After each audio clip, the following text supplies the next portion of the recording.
Welcome to a new daily top AskReddit video. Today's topic: what instantly kills the vibe at a party? Aggressive drunks. I think the S is needed. A single, aggressive drunk can be headed off.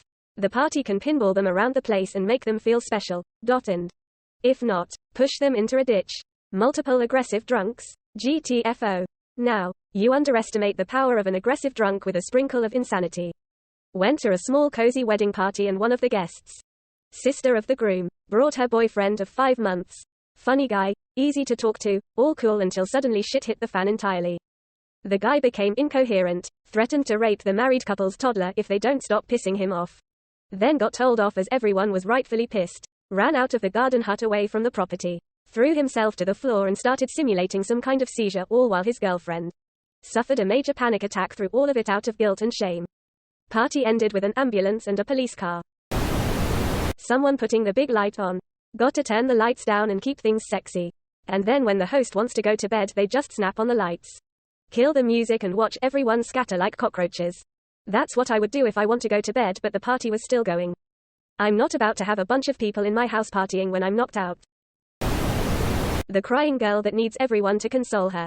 Get out of the bathroom, there's a line forming. I remember I was at a party once and this girl did that. But she thought she was too drunk. She wasn't, and was going to die and got people to call an ambulance for her.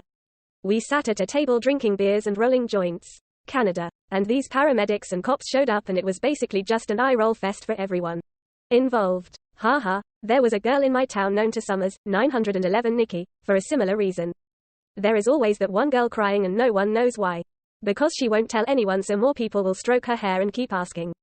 Spoiler alert, Tyler kissed Becky 2 weeks before they got together and neither told her. She even let Becky borrow her car that day. If she's looking at her calendar right, I can't tell. Because her phone screen is cracked. But OMG, can you believe? Tired. I was at a party one time and a girl was crying cause she saw her first person get stabbed. I don't know what her big deal was, it's not like she got stabbed. Someone took a shit in the sink at a house party of mine once. That was a buzzkiller for sure. Party pooper. When someone turns off the music and starts playing an acoustic guitar. Hey now, I've been playing guitar for decades and all I can say is, you're absolutely right. I never play at a party unless I am specifically asked to and all present are in on it. It's just goofy posturing otherwise. Also, pro tip, if you do end up being that guy playing at a party, you better make damn sure you pick the right song to play. For reference, the right song is I Want It That Way by the Backstreet Boys. This actually awakened a long-lost memory in my mind. Many years ago I was at a small party consisting of mostly co-workers. Music was low and there was a ton of friendly chatter. Very nice vibe. Then one of the guests decided he was going to bring in his portable amp and electric guitar to lay down some sweet riffs. Many people tried to politely dissuade him, but there was no stopping him. After about 5 minutes of speed metal solo, the place quickly started to clear out. That single event was the talk of the office on the next work day. As I think of it right now, I can't stop laughing.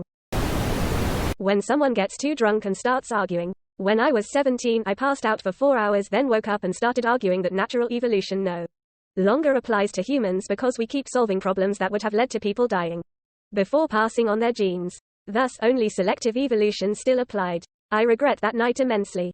But, fortunately, by the time I woke up, the party was basically dead anyway, so I didn't kill much of the vibe. Back in college, we had a banger of a party and it was dying down. But security had been called by that point. By the time they showed up, a coworker and I were drunkenly, but quietly, debating the merits of various philosophical ideas. And security was very confused as to why they were called. I was at a staff party with an open bar. And it reached the time when the first clusters of guests were leaving. When they went to get their coats from the closet, they discovered a young new team member who we thought had left hours ago. He had stripped off all his clothes, made a nest of jackets, soiled everything, and passed out. Killed the vibe for sure. Bless his heart. Did he ever show up for work again? Op replied somewhere else. He peed and had diarrhea, unfortunately. He did show up to work on Monday, but he only lasted a week or two before he left the organization. Yikes. Maybe watch the 18-year-olds when you have an open bar.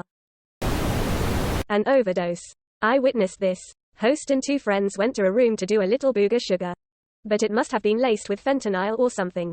They were found unresponsive. Party over, paramedics, cops, etc. Narcan definitely saved them and they made a full recovery, but damn. What a horrible night. I will forever be surprised by what euphemisms people can come up with for cocaine. Edit. They're all amazing. Please keep them coming. That one sad drunk who is loud as hell. The trick is to be so drunk yourself that you don't care. Using the party for MLM sales opportunities.